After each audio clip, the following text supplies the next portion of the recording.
Hello दोस्तों, कैसे हैं? आशा करते हैं आप सब ठीक ही होंगे। तो आज का कहानी है अम्मा जी का दर्द। सुनिए एक शिक्षाप्रद कहानी। कुशल आज बहुत खुश था क्योंकि कल से उसकी छुट्टियां लग रही थी और उसके पापा ने पहले ही कह दिया था कि छुट्टियों में हम अम्मा से मिलने जाएंगे। बुलंदशहर के छोटे से कस्बे से निकलकर दिल्ली के फ्लैट का सफ़र रवि जी ने बहुत मुश्किल से तय किया था। दिल्ली की आईटी कंपनी में काम करते करते कब वे अपने घर से दूर हो गए पता ही नहीं चला। रंजना से शादी, फिर कुशल का होना, इस सब की जिम्मेदारी में वे अपने माता पिता से दूर हो गए थे। रवि जी की माँ, जिसे पूरा कस्बा अम्मा के नाम से जानता था, इसलिए रवि भी माँ को अम्मा कहते थे। पापा के मरने के बाद रवि ने बहुत कोशिश की कि अम्मा को दिल्ली ले आए, लेकिन अम्मा केवल एक बार दिल्ली आई थी। 2 दिन बाद ही वो बोली, पता नहीं तुम लोग कैसे इस डिब्बे में रह लेते हो बेटा, मुझे तो गाँव ही छोड़ आ। जब तक 4 लोगों के सुख दुख में हिस्सेदारी ना हो, कैसा जीवन। यहाँ तो कोई एक दूसरे से बात तक नहीं करता। रवि ने बहुत समझाने की कोशिश की, अम्मा वहाँ दो, तुम्हारी देखभाल कौन करेगा। यह सुनकर अम्मा ने कहा, पूरा मोहल्ला खड़ा हो जाता है मेरी खांसी सुनकर। मोहल्ले की सारी बहुएं अपनी सास से ज़्यादा मेरा ध्यान रखती है।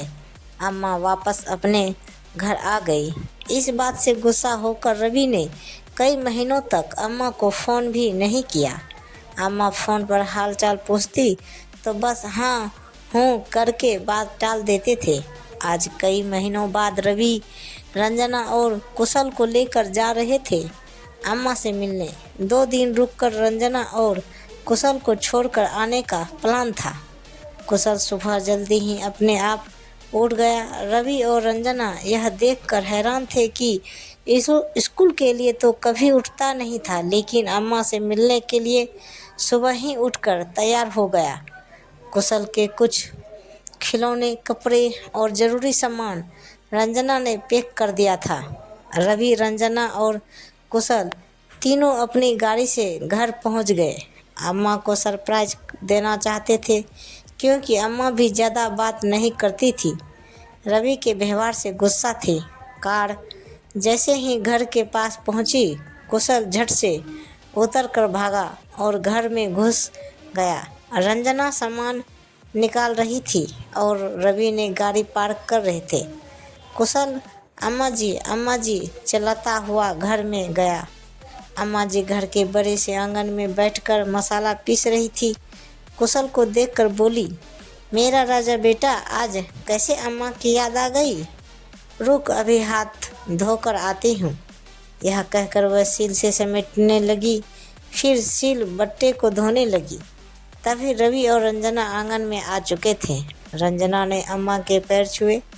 अम्मा ने बहू को गले से लगा लिया। रवि भी आगे बढ़े अम्मा के पैर छूने तो वो बोली, जा, मैं तेरे से नहीं बोलती, बड़ी नाक ऊंची करके घूम रहा है। रवि ने कान पकड़ते हुए कहा, छोड़ो अम्मा, अब माफ़ भी कर दो, कितना मन था तुम्हारे साथ रहने का। अम्मा ने कहा, अरे उसे डिब्बे में तो मैं घुट के मर जाती। यह देखकर कुशल बोला, अम्मा जी, पापा को मुर्गा बनाओ, हमारे स्कूल में पनिशमेंट में मुर्गा बनाते हैं। यह सुनकर सभी हंसने लगे। रवि बोले, रुक, अभी तुझे मुर्गा बनाता हूँ। यह सुनकर अम्मा ने कुशल को गोद में उठा लिया। खबरदार जो मेरे पोते को कुछ कहा।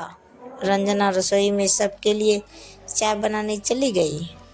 अम्मा जी की कुशल के साथ बातें करने लगी। रवि आंगन में पड़ी चारपाई पे लेट गए।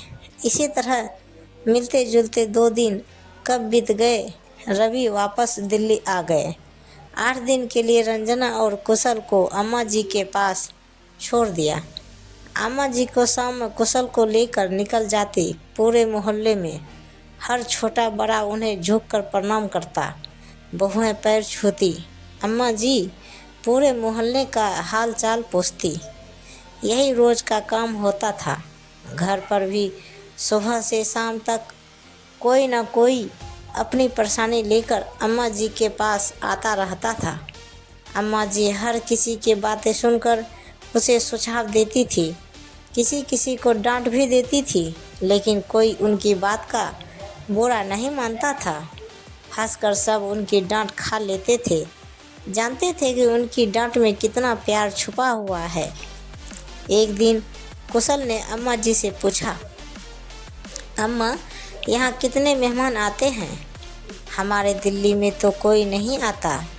अम्मा जी बोली, तेरा बाप तो पैसे के पीछे भाग रहा है। यहाँ सब कम कमाते हैं, उसमें खुश रहते हैं, एक दूसरे के सुख दुख में खड़े रहते हैं। कुशल बोला, अम्मा, क्या हम हमेशा यहाँ नहीं रह सकते? यह सुनकर अम्मा के चेहरे पर एक उदासी छा गई। फिर वो बोली, बेटा, ये घर तुम्हारा ही है, लेकिन तेरे बाप को कौन समझाए? कल मैं मर गई तो वो तो इसे भी बेच देगा। यह सुनकर रंजना ने कहा, अरे अम्मा जी, कैसी बात करती हो? अभी तो आपको कुशल के लिए बहू भी लानी है। कुशल बोला, अम्मा जी, बताओ ना, कब लाओगे मेरे लिए बहू? अम्मा जी और रंजना दोनों हंस पड़े। फिर अम्मा जी ने कहा, चल शाम को ही तेरी बहू लाती हूँ, नहीं तो तू भी अपने बाप की तरह शहर में कोई ढूंढ लेगा।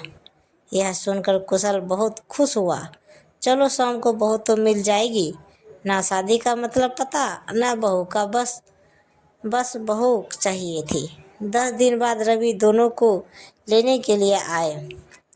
अम्मा जी के चेहरे पर उदासी छा गई थी। अम्मा जी बोली, अब कब आएगा? रवि ने कहा, अम्मा, छुट्टियों में आते रहेंगे। यह सुनकर अम्मा की आंखों नम नम सी हो गई। अम्मा बोली, मेरे छुट्टी पर जाने से पहले आ जाना।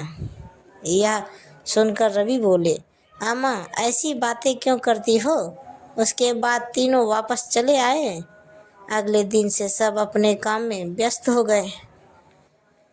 करीब 3 महीने बाद एक दिन रवि ने कुशल को रात को जगाया, बेटा, जल्दी से तैयार हो जा, अम्मा जी के पास चलना है। कुशल को कुछ समझ नहीं आ रहा था, ना छुट्टी है ना कोई त्योहार। फिर अचानक अम्मा के पास कैसे जा रहे हैं? रवि, रंजना और कुशल तीनों घर पर पहुंच जाते हैं। गली के बाहर से ही भीड़ लगी थी। कुशल ने देखा आंगन में अम्मा जी के चादर ओढ़े लेटी है, पास में दीपक जल रहा है। रवि और रंजना दोनों रो रहे थे। कुशल अब समझ चुका था कि अम्मा जी नहीं रही। रवि की गोद में बैठा वह एकटक अम्मा जी को देख रहा था। फिर वह उठा और अम्मा जी के पास बैठकर कहने लगा, अम्मा जी, चलो ना मेरे लिए बहू देखने।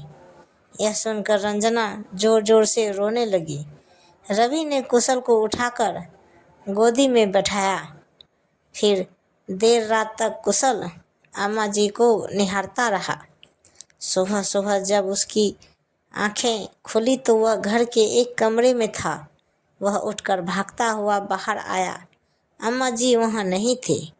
कुछ औरतों को साथ रंजना बैठी रो रही थी। कुशल ने रंजना को झकझोरते हुए कहा, अम्मा जी कहाँ चली गई?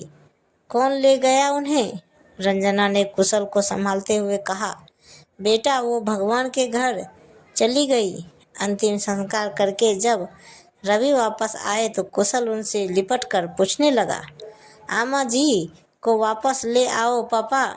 रवि ने कुशल को गोद में लेकर बहुत प्यार से समझाया कि अम्मा जी भगवान के पास चली गई है। 13वीं के बाद जब शहर जाने के लिए सब गाड़ी में बैठ गए, रवि ने घर को ताला लगा दिया। गाड़ी में बैठते ही कुशल ने कहा, पापा, अम्मा जी कह रही थी मेरे मरने के बाद तुम ये मकान बेच दोगे, क्या ये सच है? रवि ने कुशल को गले से लगा लिया। नहीं बेटा, हम ये मकान कभी नहीं बेचेंगे, बल्कि वहाँ से सब बेचकर यहाँ आ जाएंगे। काश मैं अम्मा का कहना मानकर उनके साथ रहता तो अंतिम समय में अम्मा के पास होता। तो कहानी यहीं समाप्त होती है दोस्तों। तो यह कहानी आप सबको कैसी लगी कृपया हमें कमेंट बॉक्स में ज़रूर बताएं और पूरी कहानी सुनने के लिए धन्यवाद। और इसी तरह हमें प्यार और सपोर्ट दीजिए। तो प्रेम से बोलिए जय माता दी, हर हर महादेव। ऐसे ही वीडियो देखने के लिए हमारे चैनल को सब्सक्राइब करें और वीडियो को लाइक ज़रूर करें। धन्यवाद। तो दोस्तों मिलते हैं अगले वीडियो के साथ। तब तक बाय बाय दोस्तों। जय हिंद।